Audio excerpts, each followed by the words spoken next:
Well, I think rockabilly music is something that obviously has been around since the 1950s, and it's gone through a lot of incarnations really over the years. I always like to say that it's alive and well and living in the underground sort of, and every couple of years it rises up, and you know that happened obviously in the 50s with Elvis and Perkins when it was born, and then again really the next time it hit the charts was with us with the Stray Cats, and since those original Stray Cats records in the 80s, I've just kind of seen a real slow and steady growth, which has led to stuff like we're all here now, going to Rockin' 50s Fest and the Hootenanny Festival in California, Viva Las Vegas.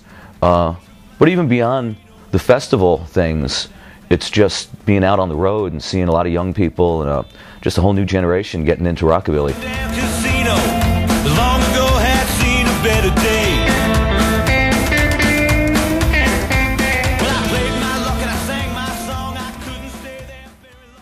We're doing our first Stray Cats tour in 15 years this summer, and I think it's really, I can just kind of put that down to the fact of, I think we got good songs, and the band always had a real power and connected with people. And beyond that, the longevity of it, I think just comes down to the fact that it's real music, and it's fun, and it's not machines, and it's about having a good time. Okay. I discovered this music as a teenager. I was probably around 14 or 15, really, and I was playing electric bass and was really into roots music and blues and had never heard rockabilly music, and sometime around 14 or 15 stumbled across a Carl Perkins record at a public library in New York. They had a vinyl record section, and it was nothing, thank God, nothing current or new at that point. They had Perkins and they had Johnny Burnett Trio and Elvis Sun Sessions, and really from that, and then speaking to my buddies, Slim Jim and Brian and stuff, we grew up together, and we'd go, hey, have you heard this? Have you heard that? And just kind of felt like we discovered something that people in New York, out on Long Island in the late 70s, just weren't aware of.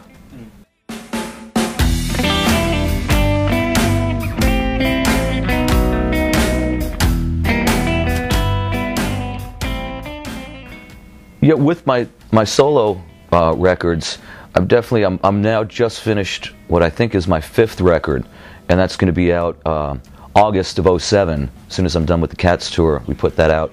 And I mean, I think there's been a progression, but it's really hard for me to kind of go, well, this has changed and that's changed. I've got a lot of influences going back to original rockabilly music, but kind of everything I've done, you sort of digest it and you take pieces of it and ingest this different stuff, from Elvis and Perkins on to, of course, the stuff I did with the Stray Cats and bands that I've loved like The Clash and Dave Edmunds, Rockpile.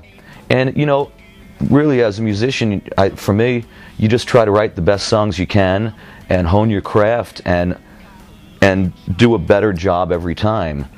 So really that's the only way I can look at it, is just to try to do better and to not tread over the same ground like as a writer. Yeah, the new record is actually, the title is called Black Cat Bone, and it's a progression from Racing the Devil. In a sense, well, I'm so happy I've got the greatest band ever at this point, Brophy Dale, Buzz Campbell, and Jimmy Sage, and the 4 of us have been together now for a lot of years. Jimmy, the drummer, and I have been together for about 10 years. So I think it's just become like a really well-oiled machine. So the whole process is easier, and we don't have to kind of talk about things as much as just get in there and play.